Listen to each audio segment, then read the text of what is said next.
बिस्मिल्लाहिर्रहमानिर्रहीम। अस्सलाम वालेकुम नाजरीन। 12:31 30 जून 2025 मंडे का दिन। बड़ा अहम टॉपिक, पाकिस्तान के अंदर इंटरनेशनल मार्केट के साथ रेट क्यों नहीं बढ़ रहा।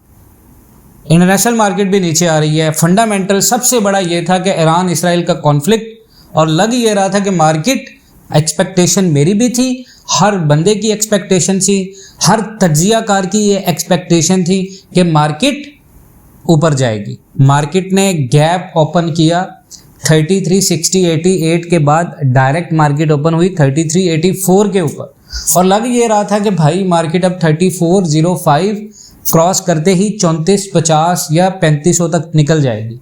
बट सारी चीज़ें वैसी हुई, मार्केट ने बहुत बड़ा रिजेक्शन दिया 3385 से, बड़े विक का, और मार्केट आगे नीचे। पाकिस्तान के अंदर भी इस वक्त 3,59,700 फिजिकल में पीस का रेट हो गया। अब आलमी मंडी के ऊपर जाने की वजह क्या नहीं, ना जाने की वजह क्या है। पाकिस्तान में रेट गिरने की सबसे बड़ी वजह यही है कि आलमी मंडी नीचे आ गई है। अब मसला ये है कि हमने ये देखना है उन चीज़ों को, किस वजह से रेट नहीं बढ़ रहा और आगे क्या होगा। मैं आपके साथ ये सारी चीज़ें शेयर करूंगा। बहुत ही कंफ्यूजिंग टॉपिक है और मैं आपको समझाऊंगा। गोल्ड की कीमत आलमी मार्केट में गिर रही है जबकि इसराइल और ईरान के दरमियान में जंग चल रही है। नॉर्मली जब किसी भी खित्ते में टेंशन्स बढ़ती हैं, जंग होती है, तो लोग गोल्ड जैसे एसेट में पैसा लगाते हैं। लेकिन इस दफ़ा ऐसा क्यों नहीं हो रहा जैसे यूक्रेन और रशिया की वॉर में हो रहा था। तो आज की वीडियो में हम इस पूरी सिचुएशन को डिटेल में समझेंगे। फंडामेंटल्स, टेक्निकल्स, बुलिश और बेरिश मोमेंटम, और 2 रियल एग्जांपल्स भी डिस्कस करूंगा आपके साथ। तो वीडियो को एंड तक जरूर देखें। सबसे पहला सवाल समझना कि गोल्ड सेफ हेवन क्यों होता है। अगर हम सोने की हिस्ट्री देखें तो ये एक ऐसा मोड ऑफ इन्वेस्टमेंट माना जाता है जब दुनिया में बेयकीनी बढ़ती है, जंग होती है, कोई फाइनेंशियल क्राइसिस आता है, तो इन्वेस्टर रिस्की एसेट से पैसा निकालकर गोल्ड में पैसा लगाते हैं, क्योंकि गोल्ड किसी भी सेंट्रल बैंक या कंट्री का लायबिलिटी नहीं होता, इसलिए इसकी वैल्यू में ट्रस्ट होता है। लेकिन सिर्फ बेयकीनी से ही गोल्ड नहीं बढ़ता, इसमें इंटरेस्ट रेट्स, डॉलर इंडेक्स, महंगाई और लिक्विडिटी जैसे बहुत सारे फैक्टर्स भी बहुत गहराई से शामिल होते हैं। फंडामेंटल्स क्यों गिर रहा है गोल्ड? देखिए जी, डॉलर मजबूत हो रहा है, ठीक है। फंडामेंटल की जो सबसे पहली रीजन है, जब यूएस डॉलर स्ट्रांग होता है तो गोल्ड महंगा लगता है नॉन डॉलर्स बायर्स के लिए। वॉर के बावजूद डॉलर इंडेक्स ऊपर गया है। उसकी सबसे बड़ी वजह इंटरेस्ट रेट। आपने देखा लास्ट टाइम के अंदर वहां पे एक हॉकी स्टून के लहजे में फेड चेयरमैन जेरोम पावेल ने जो स्पीच की थी, उसके बाद गोल्ड प्रेशर में ही रहा।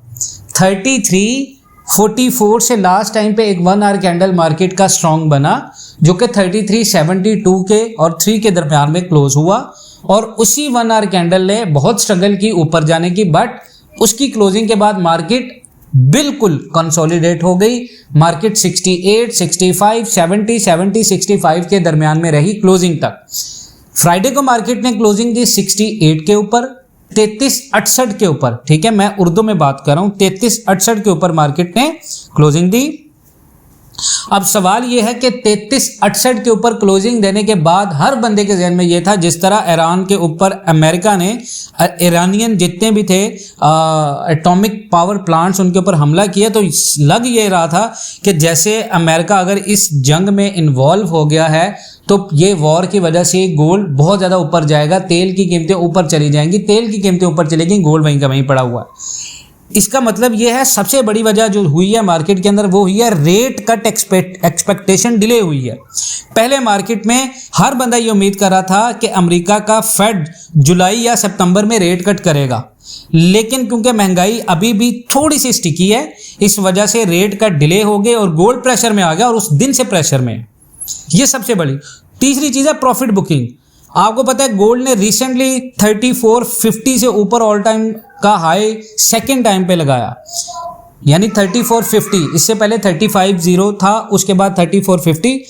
इन्वेस्टर्स ने प्रॉफिट बुक किया, जो नेचुरली कीमत को नीचे लेके आता है।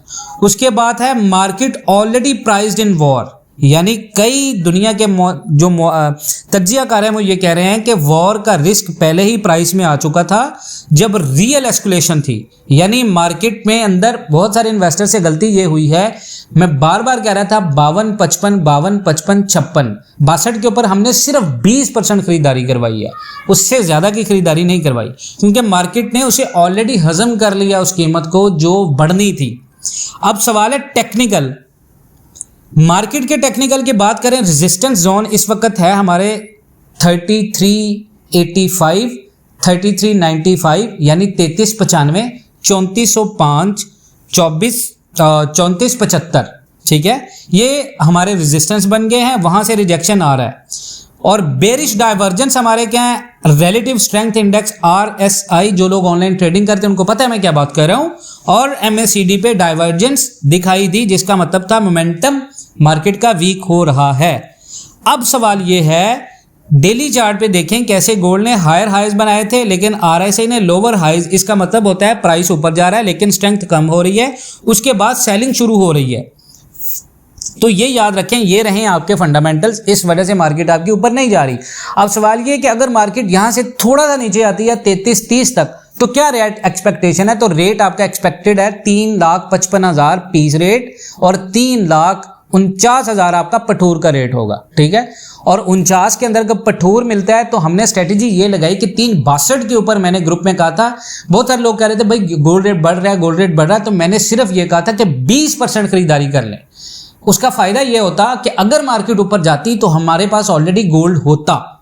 अब जिन लोगों ने खरीदारी कर ली 62 के ऊपर, इस उम्मीद में कि मार्केट ऊपर निकल जाएगी तो हमारा बहुत ज्यादा प्रॉफिट हो जाएगा, वो लोग क्या करें कि 3,55 के रेट के ऊपर, 3,55 और 3,52, ये मैं पीस रेट की बात बता रहा हूं, 3,55,000, 3,52,000, इस रेट तक इंतजार करें। अगर मार्केट यहां से नीचे आती है तो सेल कर लीजिएगा, ठीक है, उससे पहले आपने सेल नहीं करना। मैं भी, क्योंकि इसराइल और ईरान का कॉन्फ्लिक्ट जो चल रहा है, इसमें अगर वॉर की कोई भी एस्केलेशन होती है, कोई भी ऐसी न्यूज़ आती है, र्यूमर आता है, ईरान की जवाबी कार्रवाई बहुत बड़ी होती है या इसराइल के ऊपर दोबारा बॉम्बिंग होती है, अल्लाह करे बॉम्बिंग हो, इसराइल तबाह बर्बाद हो जाए और अमेरिका निस्तो नाबूद हो जाए, तो उसके बाद आपका गोल्ड ऊपर जाएगा। हमें गोल्ड से मतलब नहीं है कि हमारा गोल्ड ऊपर जाए, टॉपिक कहीं और निकल जाएगा, हमें मतलब है ईरान से। We should stand with Iran as well.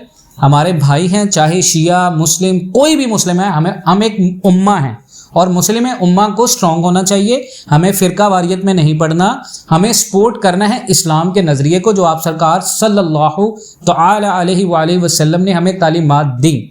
बाकी इंशाल्लाह टॉपिक के आते हैं हम, टॉपिक पे पहले आप सरकार का नाम आए तो एक दुरूद पढ़ लें, अल्लाहुम्मा सल्ली अला मुहम्मद सल्लल्लाहु अलैहि वसल्लम। दूसरी चीज़, हम टॉपिक पे आते हैं जी, मार्केट की तरफ जो मैंने आपको चीज़ें बताई हैं, जो रेट्स के हिसाब से बताई हैं, इन चीज़ों को कंफर्मेशन करें। बाकी इंशाल्लाह ताला हमारा पेड ग्रुप स्टार्ट हो चुका है, आप उस पेड ग्रुप को ज्वाइन करें। इंशाल्लाह ताला अज़्ज़ व जल आपको अच्छी खरीदारी का मौका भी दिलवाएंगे और एक अच्छी सेलिंग अपॉर्चुनिटी भी टाइम पे करवाएंगे। हमने कुछ देखें, हमारा काम होता है एक अच्छी सजेशंस देना, ठीक है, ऑन टाइम पे देना, बाकी अल्लाह पाक की ज़ात बेहतर जानती है। अपना बहुत सारा ख्याल रखें, इंशाल्लाह मिलते हैं नेक्स्ट वीडियोस में, तब तक के लिए अल्लाह हाफिज़।